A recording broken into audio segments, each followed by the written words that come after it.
নমস্কার, আপনাদের সবাইকে পাপিয়ার হেঁচেলে সাদর আমন্ত্রণ। আজকে আবার একটি রেসিপির সঙ্গে চলে এলাম আপনাদের সামনে। তো চলুন আজকে রেসিপি শুরু করা যাক। প্রথমে এখানে আমি একটি প্যানের ভেতরে সামান্য পরিমাণে রিফাইন তেল দিয়ে তেলটাকে গরম করে নিয়েছি। এরপরে দুটো শুকনো লঙ্কা, দুটো কাঁচা লঙ্কা দেবার পরে আমি এখানে দিয়ে দেব মাঝারি সাইজের দুটো পেঁয়াজ, সেটাকে একটু মোটা করে কুচিয়ে নিয়েছি। পেঁয়াজটাকে দিয়ে আমি এখানে দিয়ে দিলাম 15 থেকে 20 কোয়া মতন রসুনটাকে দেবার পরে আমি এখানে দিয়ে দেব 1 ইঞ্চি মতন আদা, সেটাকেও কুচিয়ে নিয়েছি, সেটাকে দিয়ে দিলাম। এরপরে আমি এখানে এই যে মশলাগুলোকে দিলাম, সেই মশলাগুলোকে হালকা হাতে একটুখানি ভেজে নেব।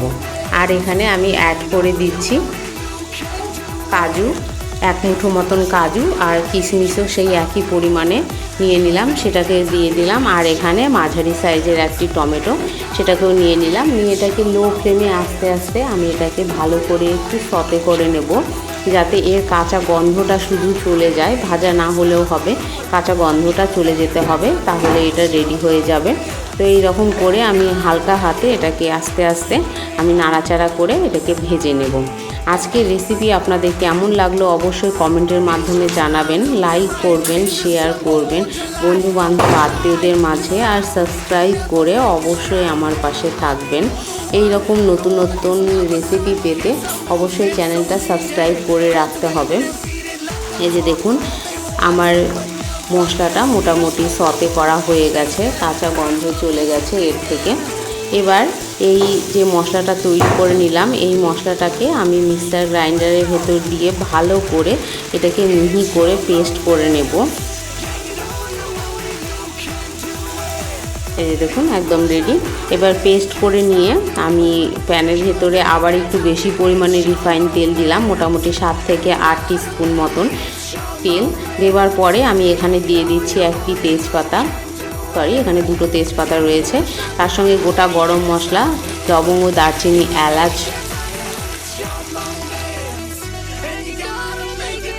সবগুলোকে দিয়ে আমি একটুখানি নাড়াচাড়া করে নিলাম। নেবার পরে আমি এখানে যে মশলাটাকে বেটে নিয়েছিলাম সেই মশলাটাকে দিয়ে দিলাম। দিয়ে এখানে আমি বাটি ধোয়া জলটাকেও দিয়ে দিচ্ছি। এখানে অ্যাড করে দেওয়ার পর মশলাটাকে বেশ ভালো করে কষিয়ে নিতে হবে। মশলাটা থেকে যেন তেলটা সেপারেট হয়ে যায় সেই মুহূর্ত পর্যন্ত আমাকে কষিয়ে নিতে হবে। এরপরে আমি এখানে দিয়ে দিচ্ছি পরিমাণ মতন লবণ। এখানে সামান্য পরিমাণে একটুখানি লবণ দিয়ে দিলাম। এখানে আমি হলুদ ব্যবহার করব না, কারণ কালারটা এই রকমই থাকবে। যেহেতু ডিমের কোরমা, সেহেতু কালার এরকমই থাকবে, সেহেতু আমি এখানে হলুদ ব্যবহার করছি না। আর এখানে 4 টেবিল স্পুন মতন টক দই দিয়ে দিলাম। দিয়ে এটাকে ভালো করে আর একটু কষিয়ে নেব, তেলটা সেপারেট হওয়া পর্যন্ত। কষিয়ে নিয়েই আমি এখানে অ্যাড করে দেব সামান্য পরিমাণ একটুখানি চিনি, এটা টেস্টের ব্যালেন্সের জন্য। আর কোরমা একটু মিষ্টি মিষ্টি হয়, সেই জন্য এখানে একটু 1 টিস্পুন চিনি দিয়েছি।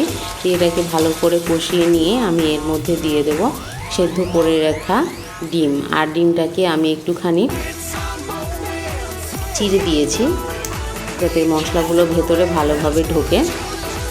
আপনারা চাইলে ডিমটাকে একটুখানি ভালো করে তেলে ভেজেও দিতে পারেন। আমি এখানে তেলে ভাজিনি, ডিমটা এরকম থাকলে দেখতে বেশ ভালো লাগবে, সেই জন্য আমি এখানে নর্মালি সেদ্ধ করে রাখা ডিমটাকে দিয়ে দিলাম। দিয়ে ভালো করে আর একটুখানি মশলার সঙ্গে ডিমটাকে কষিয়ে নেব। নিয়ে একটুখানি ঘি আর গরম মশলা ছড়িয়ে নামিয়ে নিলেই রেডি আজকের ডিমের কোরমা। সম্পূর্ণ ভিডিও দেখবার জন্য অসংখ্য অসংখ্য ধন্যবাদ।